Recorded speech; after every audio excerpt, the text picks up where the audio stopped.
ಅಂದರೆ ನಮ್ಮ ಚಾರುನ ಈ ಮನೇಲಿ ಇರಿಸ್ಕೊಳ್ಳೋದು ದೊಡ್ಡ ವಿಚಾರ ಅಲ್ವಾ ಅಂತ ಹೇಳೋಕೋದೆ.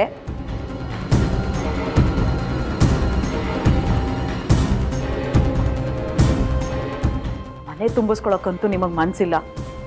ಕಡೆ ಪಕ್ಷ ಅವಳನ್ನ ಮನೇಲಾದರೂ ಇಟ್ಕೋಬೋದಲ್ವಾ? ಅಮ್ಮ ಏನಮ್ಮ ಇದೆಲ್ಲ, ನೇರವಾಗಿ ವಿಷಯಕ್ಕೆ ಬರಬಾರ್ದ? ಹೇಳ್ತೀನಿ ಅಪ್ಪ, ನಮ್ಮ ಚಾರುಲತಾ MBA ಮಾಡಬೇಕು ಅಂತಿದ್ದಾಳೆ. ನಮ್ಮ ಮನೆ ಹತ್ರ ಕಾಲೇಜ್ನಲ್ಲೂ ಅಡ್ಮಿಷನೂ ಆಗಿದ್ದಾಳೆ. ಹಾಗಾಗಿ ಹೊರಗಡೆ ಎಲ್ಲಾದರೂ ಉಳ್ಕೊಂಡು ಓದೋದ್ ಬದಲು ಈ ಮನೆಯಲ್ಲಿ ಇಟ್ಕೊಂಡು ಓದ್ಬಹುದಲ್ಲ ಅಂತ ಇಂದ್ರ ಹೇಳ್ತಿದ್ದಾಳೆ. ಚಾರುಲತಾಗೂ ಈ ಮನೇಲಿ ಇರೋದು ಇಷ್ಟ. ಅಷ್ಟೇ ಅಲ್ಲ, ಅದ್ಗೇನು ನೋಡ್ಕೊಂಡಂಗಾಗತ್ತೆ. ಅದ್ಗೇನು ನೋಡ್ಕೊಳಕ್ ತಾನೆ ಯಾರಿದ್ದಾರೆ ಹೇಳು? ಅಮ್ಮನ ನೋಡ್ಕೊಳ್ಳೋಕೆ ಅಂತ ನಾನು ಇದ್ದೀನಿ. ಅವ್ರನ್ನ ಹೇಗೆ ನೋಡ್ಕೋಬೇಕು ಅಂತ ನಂಗೆ ಚೆನ್ನಾಗಿ ಗೊತ್ತಿದೆ.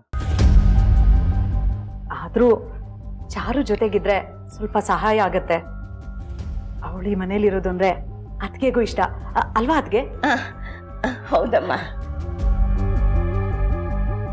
ಚುಕ್ಕು, ನಮ್ಮ ಚಾರು ಈ ಮನೇಲಿರೋದ್ರಲ್ಲಿ ತಪ್ಪೇನಿದೆ? ದಿಕ್ಕು ದೆಸೆ ಇಲ್ದವ್ರೆ ಈ ಮನೇಲಿರೋವಾಗ ಅನಾವಶ್ಯಕವಾಗಿ ಬೇರೆ ಬೇರೆ ವಿಷಯಗಳನ್ನು ಮಾತಾಡೋದು ನನಗೆ ಇಷ್ಟ ಆಗಲ್ಲ. ಈಗೇನು ಚಾರುಲತಾ ಇಲ್ಲಿರ್ಬೇಕು ಅಷ್ಟೇ ತಾನೆ? ಅಮ್ಮ ನಿನ್ಗೆ ಒಪ್ಪಿಗೆ ಆಗೋದೇ ಅವ್ರು ಇರ್ಬೋದು. ಚಾರುಲತಾ ಎಷ್ಟು ದಿವಸ ಬೇಕಾದ್ರೂ ಇಲ್ಲಿ ಆರಾಮಾಗಿರ್ಬೋದು.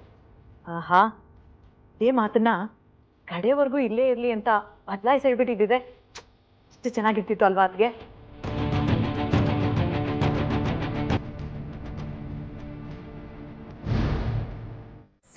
ಹಾಲು.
ಗ್ಯಾರಿ, ಇಷ್ಟು ಗಲೀಜ್ ಕೈಲ ಮುಟ್ತಾ ಇದ್ದೀರಾ? ಸ್ವಲ್ಪ ಕಾಮನ್ ಸೆನ್ಸ್ ಇಲ್ವಾ?